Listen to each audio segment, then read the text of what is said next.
1.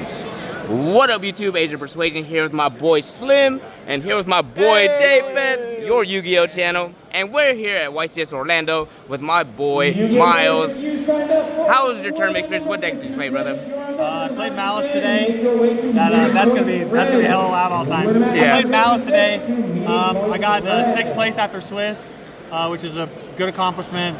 Wound up losing in a heartbreaking fashion in top 64 to a great opponent. My opponent played great, and he deserved the win. So it still doesn't stop it from stinging, but eventually we'll win one of these one day. You gotta break this barrier, bro. So I played Malice today, 41 cards, and really solid list. So I'm really proud of my placement in Swiss and the deck's performance overall. So. Hell yeah! All right, Miles, let's get into it. So I got triple Dormouse, triple White Rabbit, and triple Chessy Cat. No Dotscaper. You don't actually need Dotscaper if you actually know how to play the deck. Dot is just an unnecessary brick. And so in building this list, I just wanted to eliminate as many bricks as possible. That's also why I didn't play the Fiendsmith engine. I don't like Paradise, and I don't also like adding cards that lose to Bystials for no reason. So my deck already doesn't like hard lose to Bystials. There are some like corner cases where Bystial could hurt, but overall this deck is fine into Bystials, clearly. But you know, so there's just no bricks. And then for the rest of the Malice engine, 3 Underground. This is like not your worst starter, but it's not ideal. You'd rather like have it as an extender for the most part. That's also why we maxed out on names. And then the honorary other copy of Underground, Gold Sarcophagus. And then to round out the Malice engine, TB11, 07, and 06. These cards are just cracked. They're really, really good. They're part of the reason why you're able to play through every hand trap in the world. So Imperm almost never matters, Ash almost never matters. If you, like I said before, if you kind of know how to actually play the deck, Nib never actually matters. Nib Impulse matters, but Nib by itself doesn't matter. But yeah, so that's it for the Malice engine. And then I guess my sub-engine / non-engine cards that are just good in the deck as extenders, but also non-engine would be the Bystials. So I ran 1 Magnemite, just the God card. Never drew it, but it's the God card. Triple Druis Worm. He's just the best one when you're going second. So if your opponent gets, I don't want to say greedy, but if they misplay and put the detonator in attack mode, you swing it in, clear it, and you're playing afterwards. Yep. And then something I probably would change is I played a ratio of 2 Baldrake and 2 Sorinir. So in testing, I was actually doing a lot of combos with Sorinir, using Sorinir to dump Magnemite and then adding it back with Firewall. But over the course of testing the last couple days, I just realized it was better to play this deck lower to the ground and not try to combo as much. I think one of the things Malice players do a lot that is a mistake is they over combo when a board, when your IP Griffin is enough, you know? So you don't have to play into everything. And at that point, you just hold the Bystials in your hand, so your White Binder goes off on your opponent's turn, guaranteed, and you just play really low to the ground. I'd probably definitely play 3 Baldrake and maybe cut Sorinir, only because I'm not doing those crazy turn 1 combos. So yeah, those are my Bystial package. I think it's 8. And then I played Triple Ash. You just kind of have to. It stops both Charmies. It is super good in the mirror. It stopped 07. And then I played Foolos, which I think is arguably maybe the only card in my deck that is like bad going first. I built this deck to basically dominate game 1s. And so you'll notice like all of my cards are pretty much live going first or second. Foolos being the only exception, but it's such a powerful card when you lose the die roll that it's okay to include it. Yeah. Then I played triple Nibiru. Yeah, I mean, yeah, okay. That's fine. Yeah, I mean, yes, Nib. And then double Valor. I wanted 5 ways to stop Duo Drive. I had a lot of people tell me like, oh, well, Duo Drive's not, like, they're not going Duo Drive a lot. Yes, they are. Every time. They are, every time. So you need, statistically, in like a 40 card deck, 5 cards to open one is like a good shot to open 1. So I just wanted to have a chance to draw, ooh, it's been everywhere, to draw 1 Duo Drive out, okay? So I'd probably play a 3rd Valor in place of that Sorinir. And then I'll do this one first because whatever, but Impulse, that card's nuts in this deck. It's one of the reasons to play this deck because you put traps in the graveyard natively through your own combo. So you get to pop and negate stuff. You hit Ice with this, you hit Requiem with this, you hit everything. Nibs going second. So like this card's crazy. And then honestly, my MVP today is this stupid card. Oh my god, this card's broken. I did so many nutty things with this today. Like a lot of times, like things I didn't even prepare for. Played against a Tenpai player, he goes Genroku. I go, that is a 0 fire. So I brought out Ash Blossom and negated it. So. That's hilarious. Yeah. And then if I played against White Forest, you have Effect Veiler, like you can negate White Forest cards with it. So this card is just insane, like insane. Outing Detonators, outing Griffins, outing A-Bows, outing Caesars, outing normal summons in the mirror match. Like they go normal Dormouse effect, Metaltronus, get it out of here. Yeah. So no, this card is just, I mean, I can't say enough. This card is so broken. It needs an ulti. Throw one in OTS soon. Okay.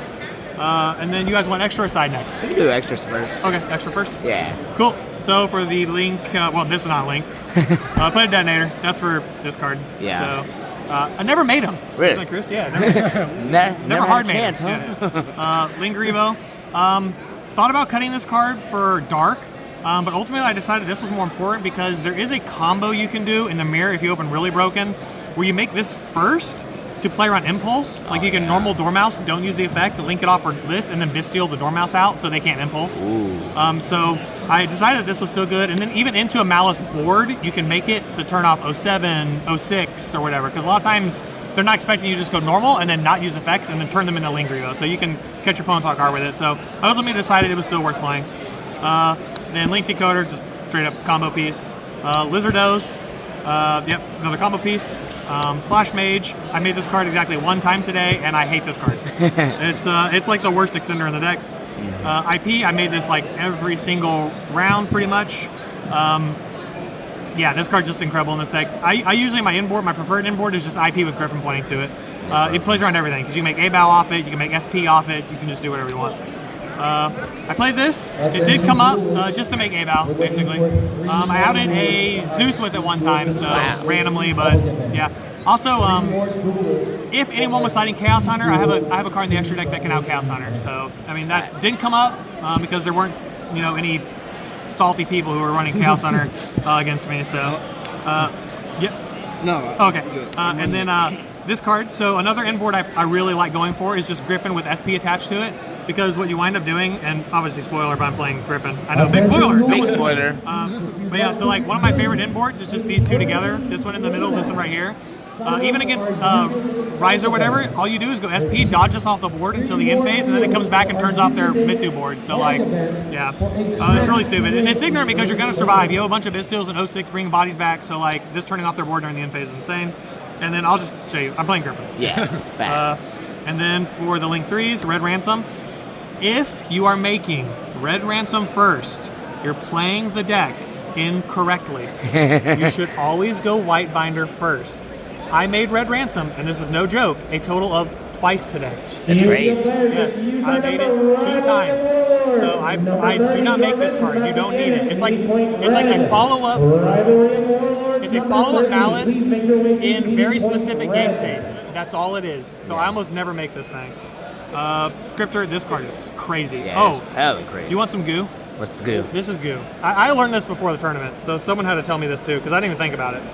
Metaltronus, bring out Cryptor, its effect's negated, have it point to something, it's not negated.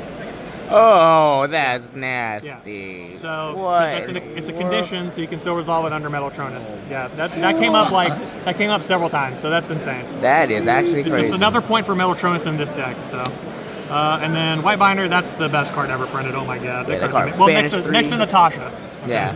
Oh yeah. Yeah, stealing little girls. I remember Drytron days. Yeah, but so White Binder. Then Say it ain't so, bro. we got. I'm sorry, bro. Say it ain't I'm so. sorry, Trip. I'm sorry. Both y'all out here. Firewall. Did you lose too? God dang it. So Firewall. I made this exactly 0 times today. Damn. 0. So, yeah. I don't know. I'm always just making A-Bow and Griffin. And then a better Splash Mage. Yeah. And then A-Bow. This card's cracked. Yeah, that card's That card is insane, crazy. bro. That card's cracked. Oddly enough, I don't make it that much, but if it's like X negate Griffin, IP turn into this, bring back Griffin, like that's really good. And then for my side deck is boring as hell, so it's whatever. But it's all functional stuff. Yeah. So Lancia, Big Duh. Then we got Droll, Big Duh, it's for Mitsurugi. Yeah. Then we got, maybe this is, I don't know if many people are playing this, but Phantasme. It's really good in the mirror, and it's actually super good against Fiendsmith. Then go like summon Requiem, they always shotgun it, and then you go Phantasme, Upstart Goblin, it's really good. Yeah. and it protects you against Paradise, so, or I guess Desiree, but you know, yeah. And then this card has so much utility that you wouldn't even think of. Like, I mean, it's just crazy, especially in the mirror match. And then another God card, and then a card I never used one time today. No back row format right now. Yeah, no, but I just decided to have it just in case I played against some salty set 5 player. That's me, Miles. Real quick shout out. So shout out to my teammates. We got Bryce here in Austin. Bryce helps me deck build all the time. So like every card is approved. Every card goes through him basically. So like he's the editor. Yeah, right. He's like my architect. Yeah, he's like my architect. Yeah. And then also big shout out to Pac. Okay. So I messaged Pac. He helped me with the list. I'm not paid for this. Okay. Maybe he should pay me, but check out his Metafy because it's actually super helpful. You're never good enough to not get coached, you know? Yeah. Like it doesn't matter if you have 8 tops, 10 tops, 20 tops, like some coaching will help you, you know? Yeah. So like Pac helped me out a lot, so I really appreciate his help. And then big shout out to all my opponents. I played against Triff at this tournament. He was a great opponent, really cool. I played against Santoli. He was really cool. All my opponents were sick, and so I had a great experience, except losing a top cut. But, you know, I'll break that curse eventually, but it's whatever. So thanks to Slim, thanks to Johnny, thanks to your Yu-Gi-Oh channel. I appreciate it. Thanks, guys. Yeah, no problem. Appreciate it, brother.